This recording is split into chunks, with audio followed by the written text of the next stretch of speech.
Masayang balita para sa mga tagahanga ng tambalang Barbie Forteza at David Lococo, o mas kilala bilang Barda, dahil tila may bagong pasabog na naman mula sa aktres na ikinakilig ng marami.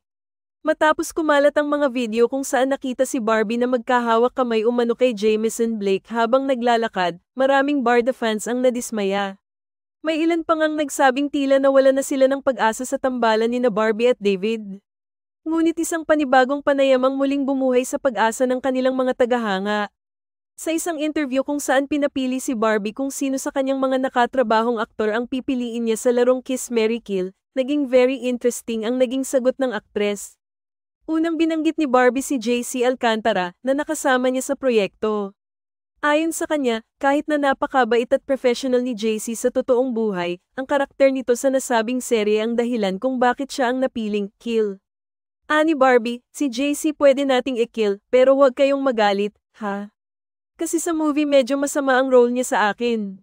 Pero in real life, napakaayos niyang katrabaho. Maaga dumating sa set, very warm and friendly. Pero kung basihan ng karakter niya, siya talaga ang i-kill ko. Pagdating naman sa Kiss, ang pinili ni Barbie ay si Sam Concepcion. Nakasama niya ito sa seryeng Beauty Empire, kung saan una silang nagkaroon ng pagkakataong magtrabaho ng magkasama. Kiss si Sam. Kasi unang beses ko siyang nakatrabaho sa Beauty Empire and I'd like to believe na naging close rin talaga kami. Nagkasama kami kagabi sa cast party ng Beauty Empire kasi tapos na kaming mag-taping. He's such a fun guy to be around with. Napaka-warm din niya. Sana makawork din kami ulit, dagdag pa ni Barbie. At syempre, para sa tanong kung sino ang gusto niyang pakasalan o marry, walang pag-aalinlangan na si David Lococo ang kanyang pinili. Hindi na ito ikinagulat ng maraming fans dahil matagal na silang nagtatrabaho bilang on-screen partners at kitang-kita ang chemistry nilang dalawa.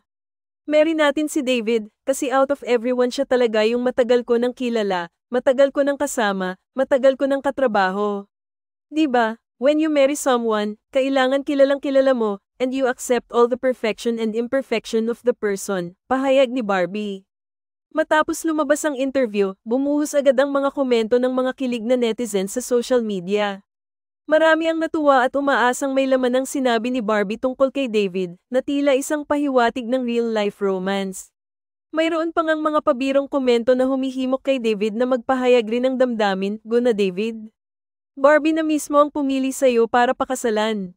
Ano pang hinihintay mo? Sa kabila ng mga espekulasyon at kontrobersya, hindi maikakailang malakas pa rin ang suporta ng publiko sa tambalang Barbie at David. At kung pagbabasehan ang mga sagot ni Barbie, tila may espesyal talagang koneksyon sa pagitan nila na kahit hindi pa opisyal na kinukumpirma, sapat na upang patuloy na umasa at kiligin ang kanilang mga fans. Ano ang sa inyo sa balitang ito?